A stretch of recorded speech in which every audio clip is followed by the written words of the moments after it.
Andy Gaunt, welcome back. James McGrath, how are you, my friend? I'm good. You're looking pretty dapper this morning for, what is it, 7 a.m., 8 a.m. Aussie time?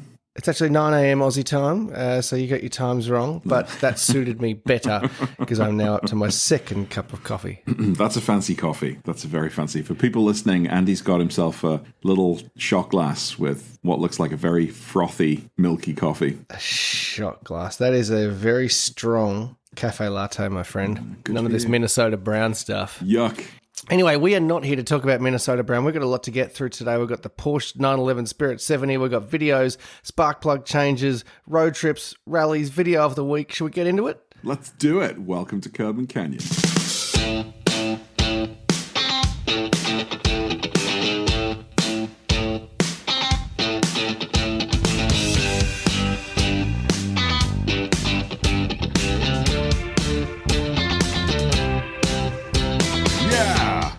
We're back. Nice cold entry. Love that. Not bad, not bad. Well, look, I do have to take a sip of drink, so you are going to see what I'm drinking, and I'm drinking Sprite Zero's You're drinking finest. Sprite. Mm-hmm. Do you know what? I like Sprite in the warm climes. If I'm somewhere tropical, a Sprite is very good. Sprightly whitely. I'm excited about today's agenda, Andy. Once again, you've selected a video of the week, which is, kind of making me die a little inside because of how good it is. But we'll get to that soon. We'll get there. Yeah. It really does. It really does.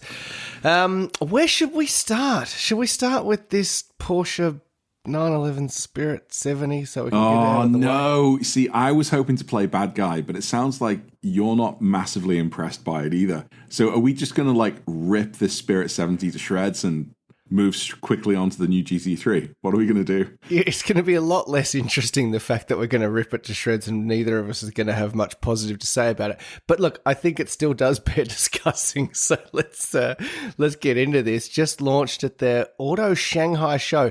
Interesting that they've launched it in China, right? Because Porsche sales in China are tanking. Yeah. Tanking, down 40-something% in Q1 alone. They're in some real trouble. They're apparently doing some big pop-up store in Shanghai. Not looking great. But anyway, let's talk about the car. What are your first impressions? It looks moldy. They've gone for moldy green or Brussels sprouts green. I'm not a big fan of the color they chose. I mean, why would they choose that? And they went for a cabriolet instead of a coupe. And I've got nothing against convertible cars, but I just think, why would you have a convertible 911? It just doesn't look like it should, because the silhouette is gone the minute you take the hood down, and when the top's up, it's still just. I just don't like it. Yeah, I mean, look, it's one of those cars, released by exclusive manufacturer. They need to do something different with it. I get that. And the color, it looks like some of the colors that Rico Customs might do on their sort of cars. So I get it, right? It's period correct. It feels like an early 70s car. I kind of dig those 70s safety stripes. I've always been a bit of a fan of them. But it doesn't feel cohesive to me. It's too much of a leap, like you say, of a early 70s ST or something. Looks like it's been made to rally, but it's a convertible, and I'm just going to say this: fuck off. It's terrible. Look, okay. So not only is it the cabriolet. Sorry, cabriolet owners, and my good friend Mark, if you're listening, your cabriolet looks beautiful. 997 cabriolets, something about them, they look good. The 991s, the bigger cars, no thank you. So it's not only the cab, it's not only in shit green, it's got the big circular number on the door, which was just featured, right, on the ST. It's got 3 stripes on the hood, which is too similar. Oh yeah, the ST as well. The Club Sport came out with that as well, right? But let's say the ST. It's got 3 stripes on the hood, which looks way too similar to the exclusive series 2 stripes. And it's also the GTS. And just to, quote my good mate Nick Murray, And I think they've gotten past this, but you could argue for the longest time the GTS coming at the end of the run is usually just a collection of all the shit they can't sell, and they figure, let's just put a bit of this, bit of that, bit of this, bit of this, boost the power, call it a GTS, and let's just be done with all these parts we're not going to need anymore. This time the GTS has launched first, which is fine, which is great, but just fuck off. Yeah, look, I don't agree with the cynical take on the GTS, but we'll park that for a second because that's a separate discussion. And look, there's some things I've got to pull you up on, like the 3 stripes on the hood. That's 70 safety stripes. That is a thing. That's not, whatever the 2 stripes you're talking about that comes as a decal one can put on their Carrera S gives a fuck. So I think they're trying to hark back, but it feels to me as though one person said, all right, I'll do the interior. Someone else said, yeah, I'll do the color. And someone else said, yeah, I'll do the graphics. Yeah. And they all kind of did their favorite things. And then there was one guy at the end of the line was like, oh, hey, lads, I may not have told you this, but it's a cab. You know what I mean? Yeah, fair enough. So not madly impressed. No, but and also let's talk about it. 1,500 units worldwide. It's been limited to the regular GTS cab, right? The recently launched GTS cab that starts at 183K US.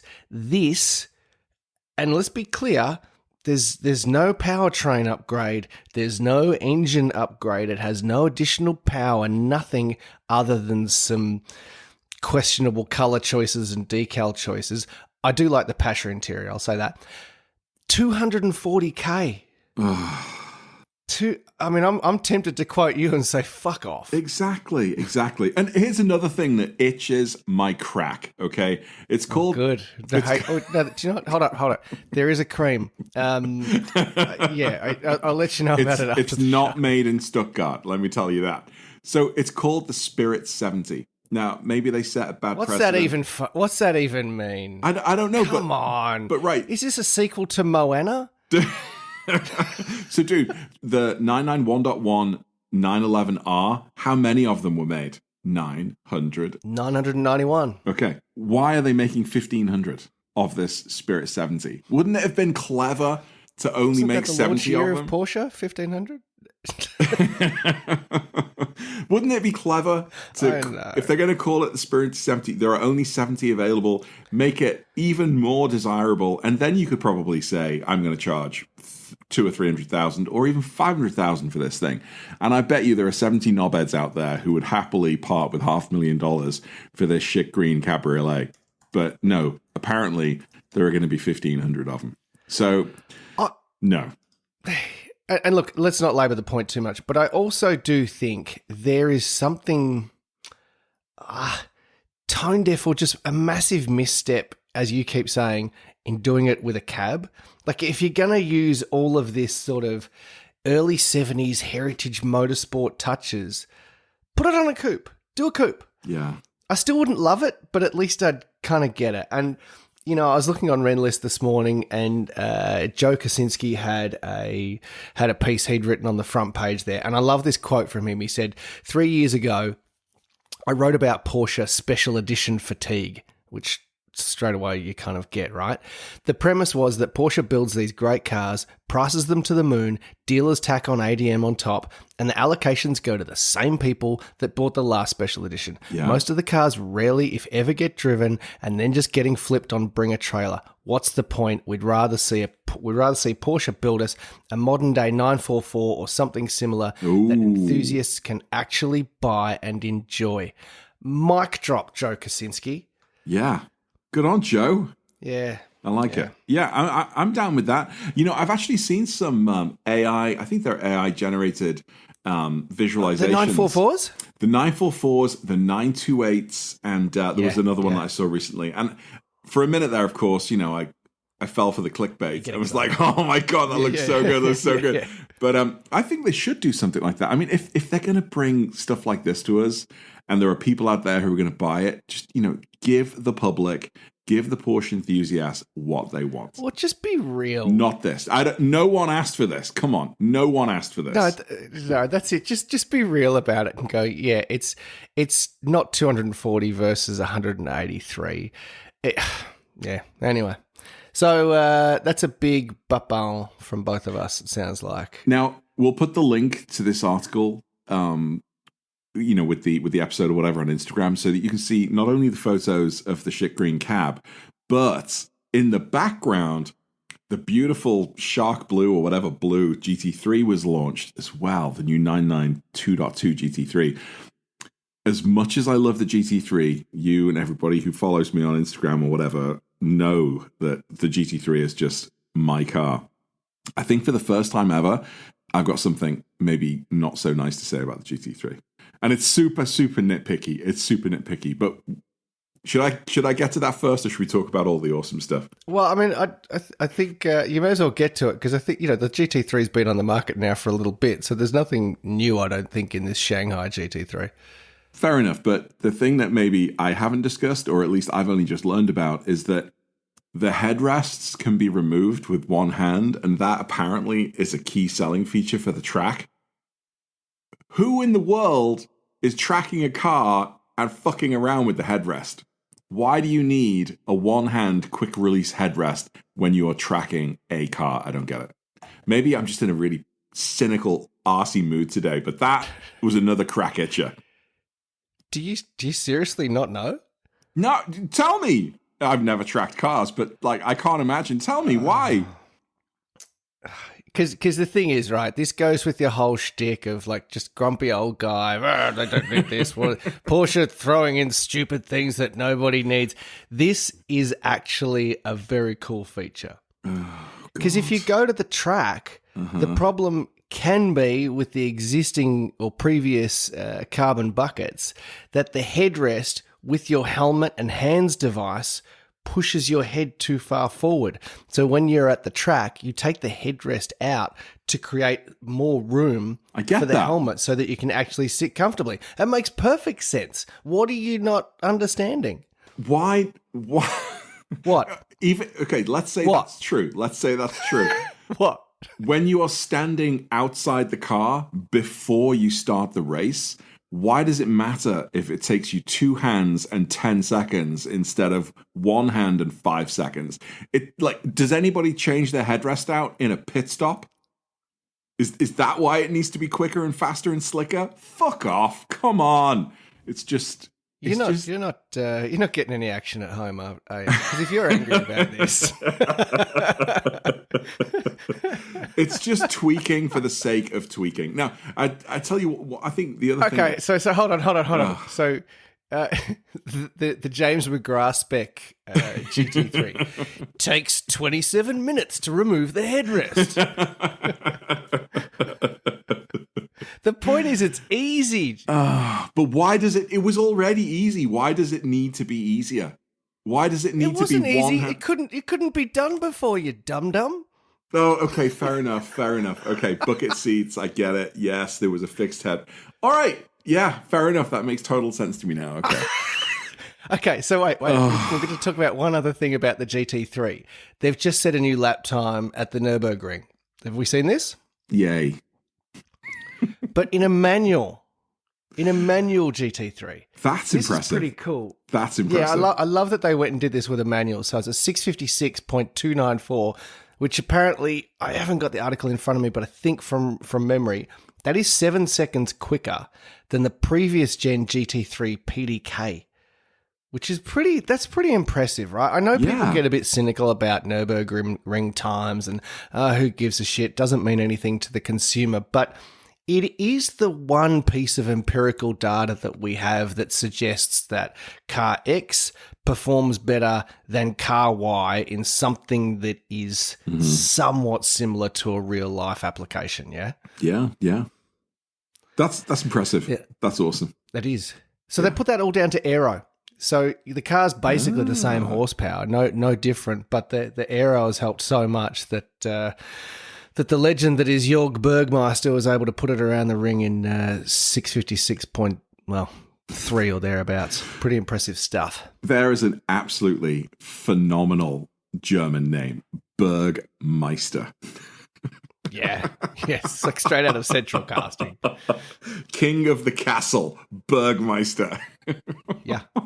We used to race with Patrick Long back in the day. He's like, I don't think he even races anymore. I sometimes wonder about if they put one of their like current day, like a Kevin Estra or someone like that in the car, would they go even quicker? But it seems like he just has this way of getting their road cars to do incredible things on that track. So fair play to him. Yeah, good job. That's absolutely amazing. Well, maybe last thing for me on the GT3, I did start with that thing that I was angry about and now actually think is quite clever. It's the perfect spec for me. Like looking at it, I love the blue. I love the new lights. Yeah. I love the racing stripe across the top. I love the carbon fiber on the wing mirrors. The aero looks absolutely just pucker. I mean, it's amazing. I think it's even got the Sport Chrono in the front, which, let's face it, is the most important thing about a Porsche. Wait, what did you just say there, Jamie Oliver? Pucker pies. Yeah, absolutely brilliant. So so speaking about that headrest thing is kind of let's call it a little bit of a segue, because that is about making something really, really easy, right? Yeah. I just watched your video on changing spark plugs in a 991. Like, the fact that it looks like you basically have to disassemble the entire rear end of the car just to be able to change the spark plugs. Why do that to yourself? It's fun, honestly. That's my therapy. Come on. Look, I'm telling you. Come on. If I'm not... Start drinking more alcohol. Look, if I'm Martin Lawrence in Bad Boys and I'm not getting any at home, that's what I do. That's what I do. It's no, so in theory and it's proven, you know, I've seen other videos like Tommy L Garage, for example. You don't have to take off the whole rear end of the intercooler and all of that sort of stuff, which I did. That was partly because I was doing the intercoolers anyway. I was putting the machined diverter valves in from Flat 6, and also just to get better camera angles to make the DIY video, frankly. However, before I attempted all of that, I did try the old-fashioned way. And whether it's just because my, you know, King Kong size arms can't quite get up there in the gap between the intercooler and the far side coil packs, there's just not enough space for me, at least, to pull the coil packs out and get enough leverage, because they do take quite a bit of force to pop out, and they quite literally pop out. So so that was it. But what a great job. Absolutely awesome job. And I just recently helped my friend Ben with his almost identical 99 1.2 in graphite blue metallic do the spark plugs on his car. And we did the same thing. We did the air filter at the same time, so we did take everything off. But with the two of us working on it, I think, apart from a couple of like minor needless setbacks here and there, the whole job probably took us about 3 hours. That's not terrible, right? For a wrenching session. No, I was about to ask, what's the timing like? I didn't see this in the video, but sometimes when I work on my car, and granted, I do not have the skills nor patience that you do, but equally wrenching on a 964, things are pretty basic, right? They're pretty agricultural by comparison. Yeah. Do you ever reach a point where you think, oh shit, I don't know, I can't get this back together, or, you know, the job that you thought was going to take you an hour, suddenly your car's up on the rack now for 2 weeks because you can't make it stick? I worry about that scenario constantly, obviously, being, you know, a bit of a whopper, bit of a knucklehead, and getting stuff like this wrong. But no, I was in a very real situation recently, actually, when I was working on another friend's 991.2. I was doing the belt replacement for him. And so bumper off, spoiler off, airbox off. And you're looking, you know, down this little 2-inch crack, basically, at all of the pulleys and the belt. Once I got the belt off, trying to get the belt back on, I actually thought at one point, it's like, I'm not going to do it. I just can't.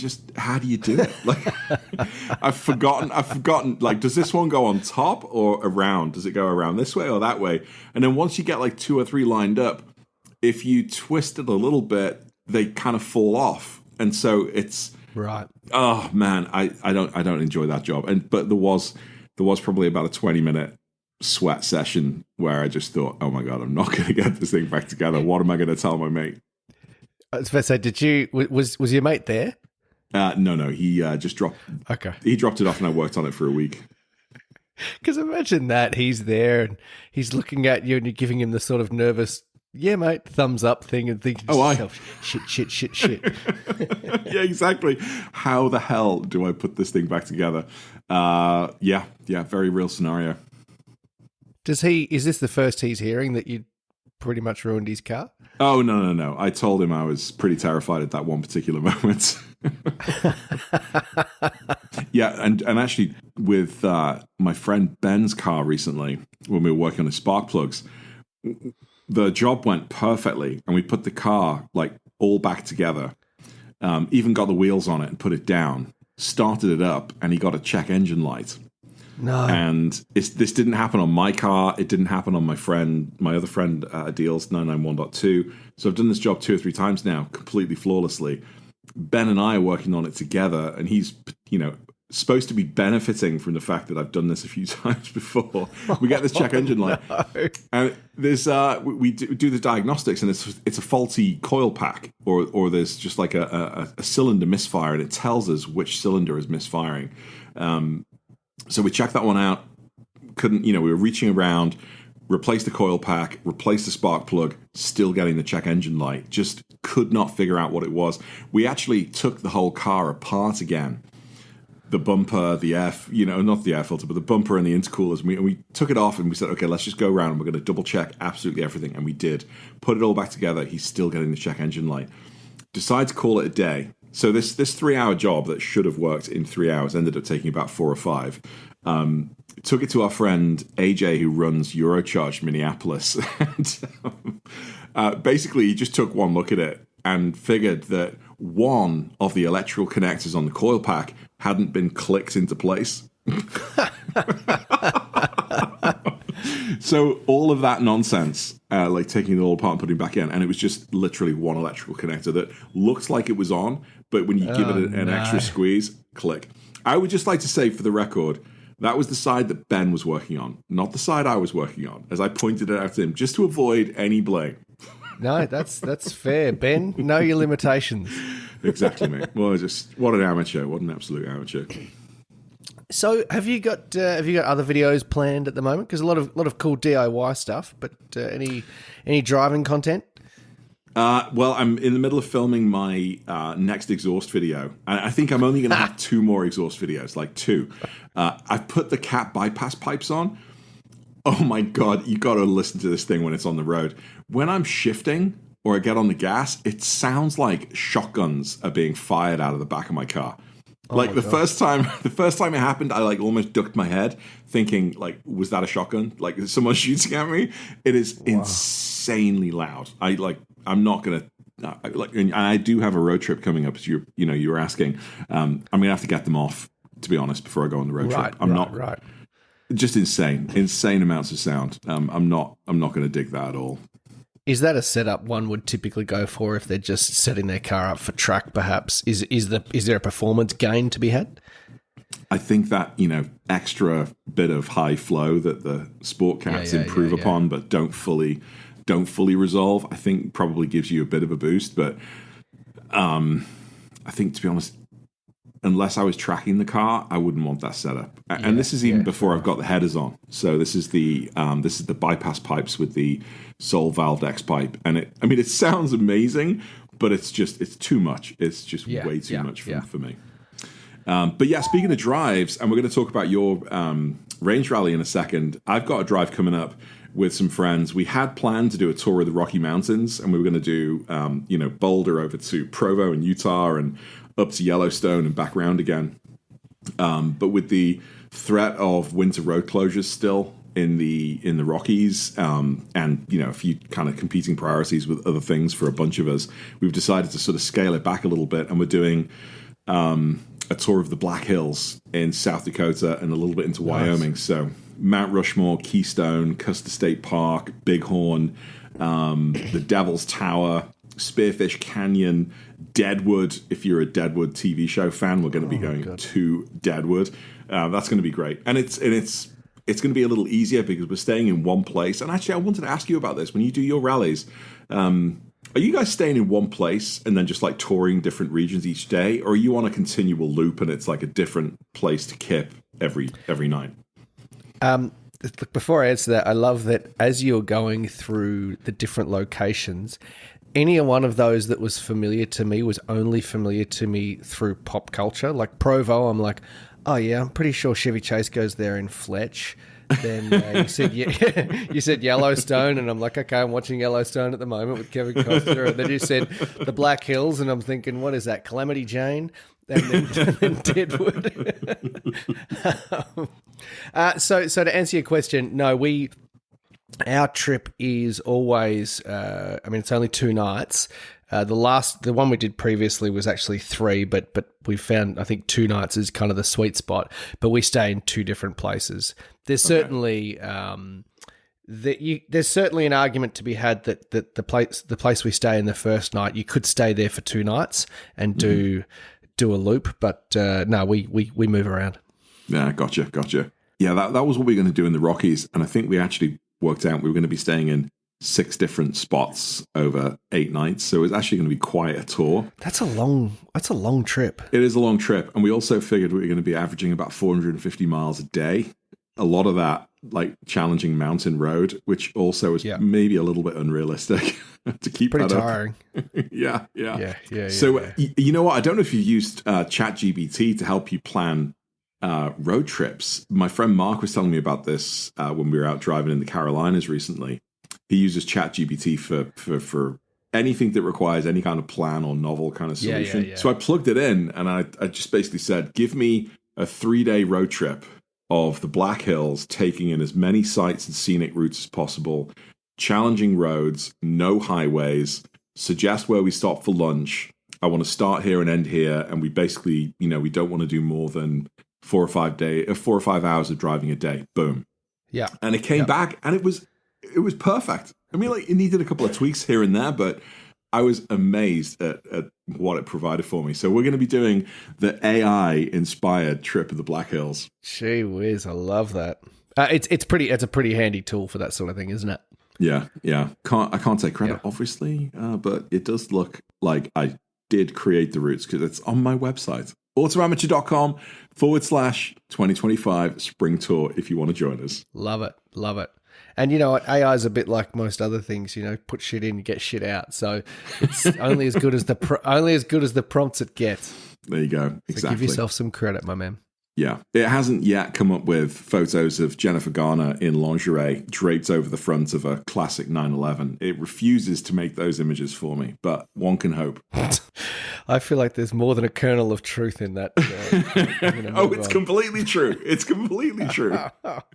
Are you now thinking about which Neighbours star you would like to see draped over the back of a ute or whatever it is you guys call cars over there? Yeah, not so much. I mean, I always think about... this is a kind of weird jump, but I love when the F1 driver Valtteri Bottas did a thing out here this year where he had a ute that you could rent that was basically his signature ute. It was unreal because he's kind of become this he's like we've adopted him as an Aussie because he's got an Aussie girlfriend and he spends a lot of time here and he has a mullet. Good lad. So yes, indeed. Hey, I've got to say, and this is another aside and a tangent into my private life, but I've been watching the Australian version of Alone. Do you get that show over there?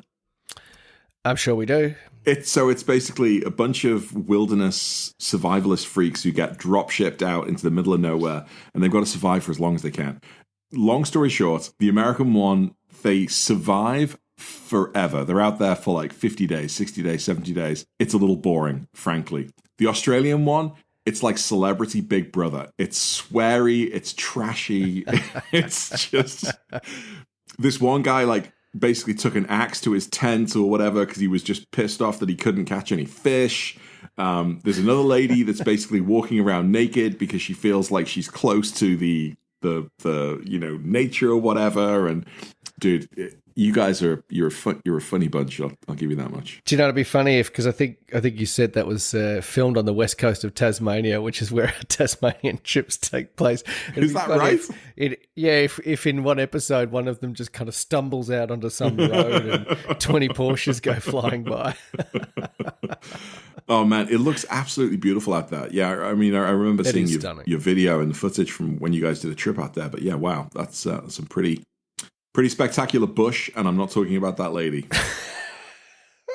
Hey, so I got a question for you. Yes. As we go back to talking about Spirit 70 and all these fancy new cars that Porsche keep coming out with, are they getting more expensive in Australia right now? Like the price of cars getting more expensive as the market around the world tanks thanks to great part to our country, but what's that like? Look, I don't know how prices have been affected post trade war, but look, certainly over the last couple of years, the price of new Porsches has just moved into a realm that is insane. I mean, I could find a used 991.2 GT3. Not touring, but regular GT3, between 350 and 380k Australian. A new GTS is getting up towards $500,000 Australian. So it is massive, massive dollars. Yeah. Prices of Porsches are kind of nuts, I think. But, that certainly helps protect that recent modern secondhand or used market. But, it's like, I was on the configurator yesterday. I rarely go on the configurator these days. Is it just depressing? Well, yeah. Also, I don't think there's anything really other than a GT3 in the range that I think I could see myself buying. Mm-hmm. But I configured up a GTS. It was a bit of fun. But yeah, that was it was close to $500,000. So as far as the used market goes, I had a question from somebody the other day that said, if you had the choice between a bit of a beaten up 964 that you'd probably have to look at as a project car, but ultimately you could probably turn it into something spectacular, or for the same money, a completely clean, highly spec'd 997.1 turbo, both coupes, both colors that you like, what would you go for? That's a really difficult question because it's about as far from apples and apples as you could come. Right. Look, personally, just in terms of headspace and what I've got the willingness and time to throw into something, if they were my two options, I would go the 997 Turbo. And actually, I really like a 997 Turbo. I think they're a car we don't talk about that often, but they look stunning. There's a lot to love in that. So no, I wouldn't want a Project 964. How much money do you think you'd need to sink into a high mileage 964 that had seen better days? Assuming you don't need to like fully swap out the transmission, the clutch, the engine. Let's say you've got, I don't know, suspension, maybe shifter, cosmetic stuff. Oh, look, if it's that sort of stuff, if it doesn't need a new trans, new clutch or engine rebuild, then really you're talking about cosmetic stuff and chassis stuff, a lot of which I've actually done on my car. So if it's that sort of work that requires doing it, it probably needs things like oil lines and all that sort of stuff done. That's not horrifically expensive. In Australia, I don't know. If you wanted it to be amazing, I would say 10 to 20 Australian would probably get it somewhere pretty decent. 10K would get you suspension refresh and all that sort of stuff. Yeah. You don't need to spend crazy money. I mean, if it's an absolute beater, it's going to cost you. But as long as it's in decent running order, things like getting the chassis up to speed and all that sort of stuff doesn't have to be insanely expensive. You could do some pushes, put some lowering springs on the existing suspension, and you'd probably be off to the races. Yeah. Because comparatively, if you're thinking then about a clean 997 turbo, but you wanted to, dial it in, maybe with a full sports exhaust, aftermarket exhaust, maybe some coils, etc., it's probably about similar money, right? Yeah, probably. I mean, another sort of maybe 10, 15 Australian. Oh, yeah. I mean, exhausts on things like 997s and 991s, as you well know, insanely expensive. You shouldn't need to do anything suspension-wise to a 997 turbo. Maybe you'd put some lowering springs on it, but that's just, iBark or H&R. They're not going to be expensive. And, straight out of the box, you've got a weapons-grade 911. I like it. That's going to be the next bumper sticker. Someone's going to come up with a good sticker. Weapons grade. So I got a question for you. How's Little Green? I haven't seen much of Little Green. I'm waiting for a YouTube video to drop. Have we seen the YouTube video yet? There is a YouTube video that dropped a week ago. Thanks for not noticing. Wait, what? It did? Yeah. How did I miss that? Well, I'm glad you did, because it gives me the opportunity to promote it. We did. My friend Gerard and I did a drive up one of our local mountains. He was in his 991.2 Carrera T with me in hot pursuit in Little Green. A lot of raw audio, a lot of great sounds. Actually, I got some really incredible sound of the 964. High up in the rev range. It's a bit different from my typical video content, but one I really enjoyed making. But no, look, overall, Little Green's terrific. We've got two little issues with it, which I've spoken about before. This little grinding sound in the steering, which we've not quite yet worked out what that is, and then also a vibration in the shifter. But you know what? I'll use this as a segue to talk about Alpine Range Rally 11, because I had 3 days in that car. I think we did somewhere in the order of 1,500 kilometers. Almost all of it on twisties. Nice. And can I tell you, the car was so good. Yeah. There was a lot of times I just thought, I'm so lucky to be able to do this kind of trip in this car. Like, I almost couldn't imagine a better car for the job, because it's just modern enough that it's comfortable, for the few sections of highway that we had. It's okay. It gets along really well. It does remarkably well in the high speed stuff. But in the tighter, more technical stuff, it's just brilliant. And to backtrack a little, bar one really disappointing and sad event, it's one of the best rallies I can remember. So day one, we were driving. There's a road that we only discovered a couple of years ago, and it's an out and back road. So you have to drive into this tiny little town with nothing but a general store. We have lunch there, and then we drive back out.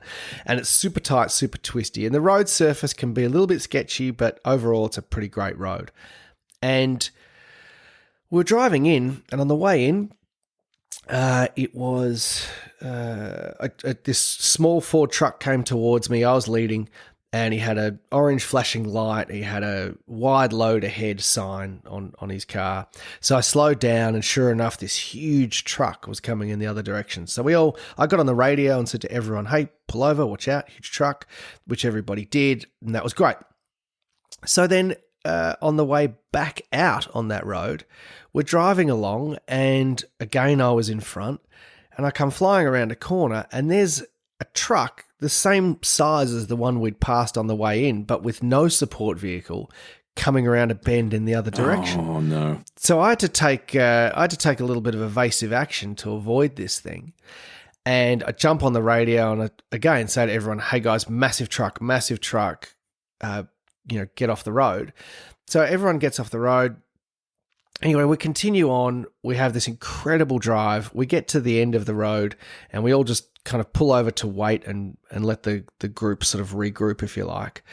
And after a couple of minutes, 3 or 4 of the guys still hadn't joined us, and we thought, this is a bit weird. And then my phone rings, and it's my mate Erwin, and he says, PJ's car got hit by the truck. No. And I said, is he okay? The phone cuts out. No. I'm like, fuck. So I jump on the radio. I say, hey guys, we've got to go back. PJ's been hit he's been hit by the truck. So everyone, of course, is like, oh my God. Yeah. So we go driving back, and finally I get back onto my mate Earl, and he says, no, he's okay. Everyone's okay. Like, okay, phew. So yeah, basically what happened was the guys saw the truck coming. They all pulled over to the side of the road and stopped to let him go by. And the truck cut the corner, and his trailer basically hooked onto the side of PJ's 944 and just grinded along the whole side of his car and nearly pushed it off the side of the road. So he bent a tie rod, so one of his front wheels was sort of pointing in the wrong direction, and so we managed to do some roadside repairs. And he said, "Listen, I'm going to head for home." He was only going to stay the first night anyway, so we drove with PJ. He headed off home, and he was okay. The car wasn't badly damaged. I don't think PJ will mind me saying it's not the cleanest example of a 944. Right, in the first place. And he's got, PJ's got some great cars, and that's not necessarily one of them in terms of being clean. So, yeah, okay, at least it wasn't, something else in his mix of vehicles. But anyway, it was a really disappointing thing that happened on day one. Day two, however, I think was the best day of driving I have ever had. Wow. Like, one of the things we usually do is we stay in a little coastal town on the first night, and then we get up, we have breakfast, and then we get on the road. And what that means is we don't get on the road until about 8:30 in the morning, and typically there's just a bit more traffic around, right? Yeah. So we decided, let's get on the road before breakfast, and we'll have breakfast at our first stop. So it was still pretty dark in the morning. We left at 7:15, and a storm had come through early in the morning around 5 a.m. So it was pretty wet in the morning, but we had much better traffic driving all the way to this town called Omeo. And by the time I got to Omeo, when we left, it just the clouds cleared, the sun came out, and then the rest of the day we had nothing but sunshine. And nice. the road from Omeo to this little town called Mitamita is 66 miles, 107 kilometers, and it is nothing but insane twisties all the way. Oh, all so jealous. The way. Wow. It is incredible. So we leave Omeo, and my friend Simon, who's in a hot-rodded 911 SC, he and I led for a lot of the trip. Between the two of us, I think, we probably did 80% of the upfront driving. So Simon went out in front, and I was right behind him. And we kind of left everyone, because the start of the road is super tight and technical. And these little air-cooled cars were just perfect for that. Yeah, and we're ducking and weaving through this tight technical stuff. It was like just nirvana, driving nirvana. I can't tell you. It was so good. Then we had a little stop, and then we keep going to Mitamita. The road between this stop and Mitamita, again, is technical, but it's a lot more open, really undulating up and down and left and right, just stunning. And there's a point at which you're looking at the maps and you're thinking, I've still got 25 kilometers to go. Like, I'm already cooked. So anyway, we stop, we get to Mitamita. Everyone's just tired, but just buzzing at how good this drive was, right? Yeah. But so one of the things I decided to do on the route was, instead of, we usually continue on from Mitamita, and there's this kind of around a lot of back roads, B roads to get to our final destination. But I decided instead that we would then do the road in reverse, the same road we had just done, and drive over Falls Creek, which is where the Alpine component of the trip comes in. So my mate Cale said to me, "Hey, do you want to do a car swap on this next leg?" Now, Cale was in his 73 911E. Cale, I'm sure I got that right. Don't kill me if I didn't, but I'm pretty sure I did.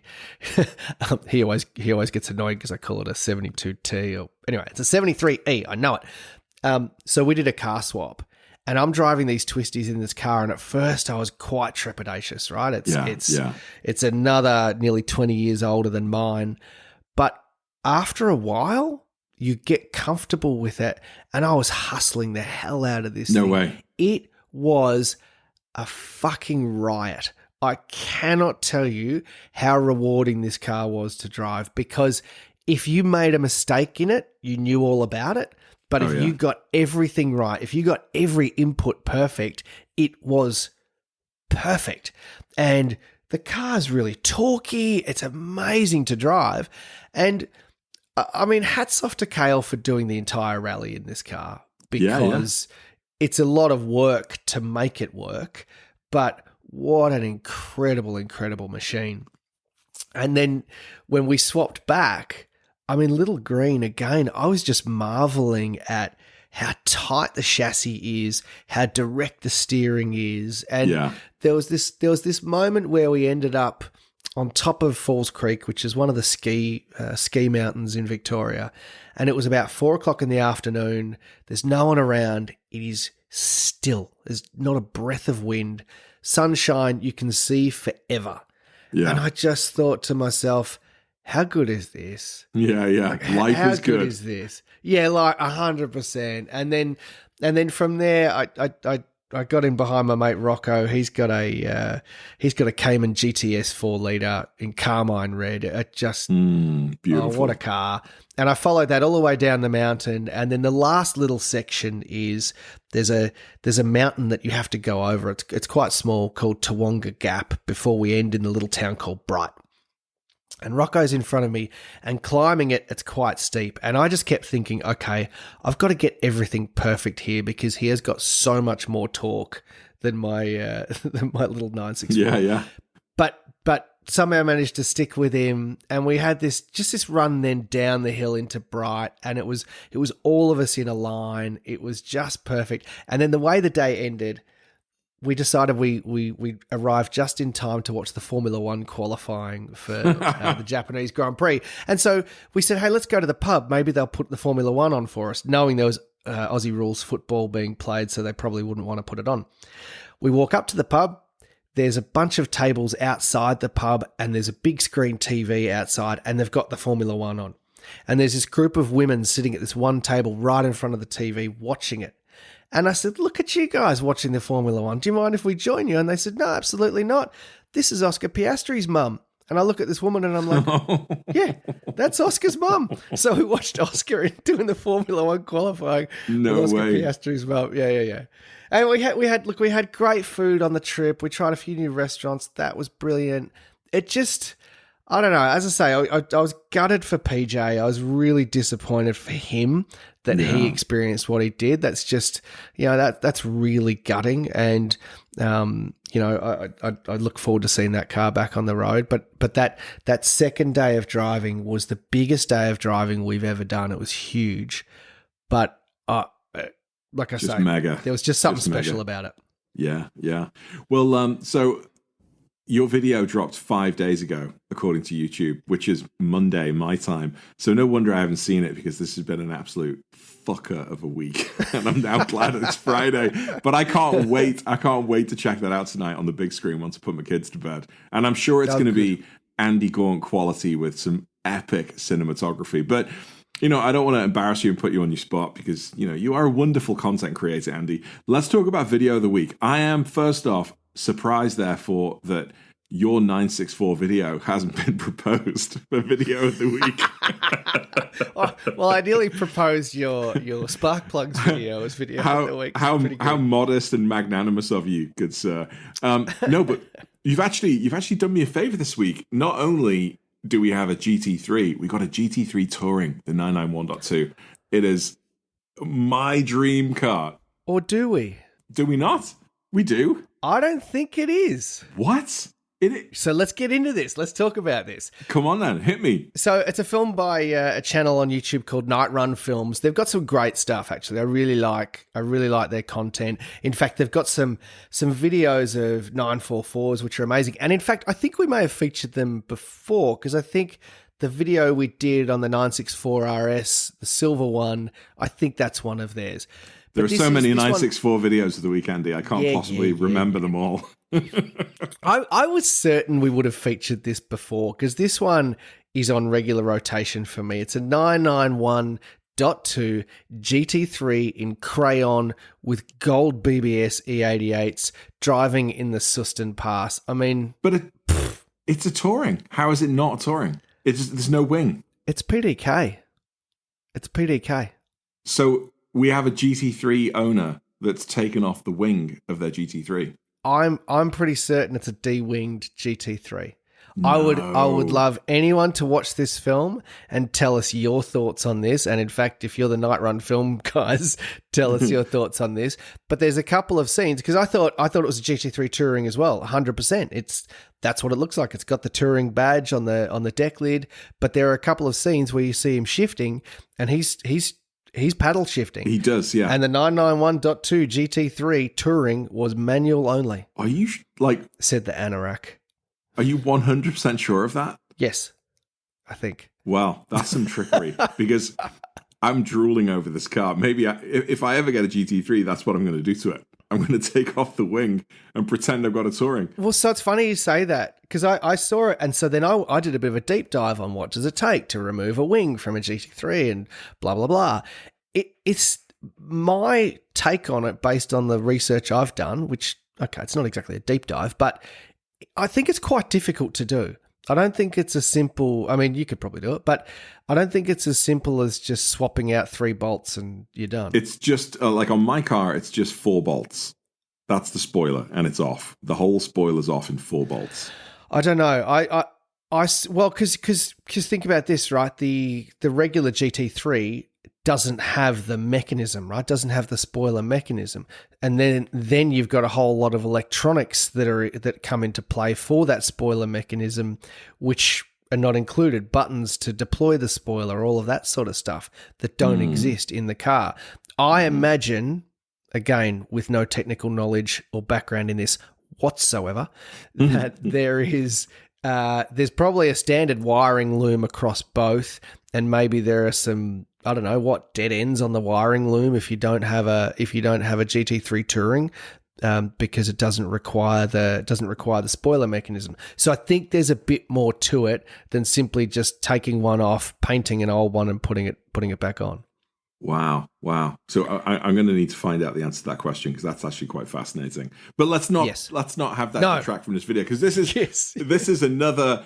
I'm driving around in the Swiss Alps and every other video is put to shame around me kind of video of the week. I mean, come on. I know I selected a lot, but I'm so sick of European YouTube videos. Those guys have got the most selfish massive bastards. Advantage on us in terms of the locations, like I know. Suston Pass. Ugh.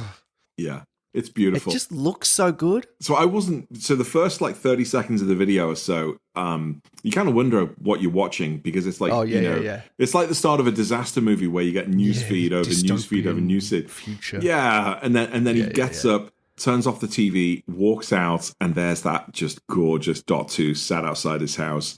And then from there on, it's just the, porno shots of the Porsche driving through the Alps looking absolutely phenomenal. But similar to another video we've seen recently, you get halfway through and you've done all the glory shots and you've done all of that. The last half of the video is basically just him in the cabin driving. And you're seeing every gear shift, every turn, every sound of the engine, every rev, and then it just fades out. And I really appreciated that. I don't think I get enough of the driving experience in a lot of these videos, especially my videos. But that makes you kind of feel like you're in the cabin with this guy. Yeah, 100%. Would you say, I'd go so far as to say, in terms of, you and I have spoken at length about the 991.2 GT3 being the halo car, right? The dream machine. I think for me, that car is literally the perfect spec. I mean, I'd rather it be manual, obviously, but color, wheels. Pretty much. Every time I look at it, it is just stunning. It is. It is absolutely stunning. The interior, from what I can see, is probably just black, but it looks pretty simpler. Yeah, it is. It is beautiful.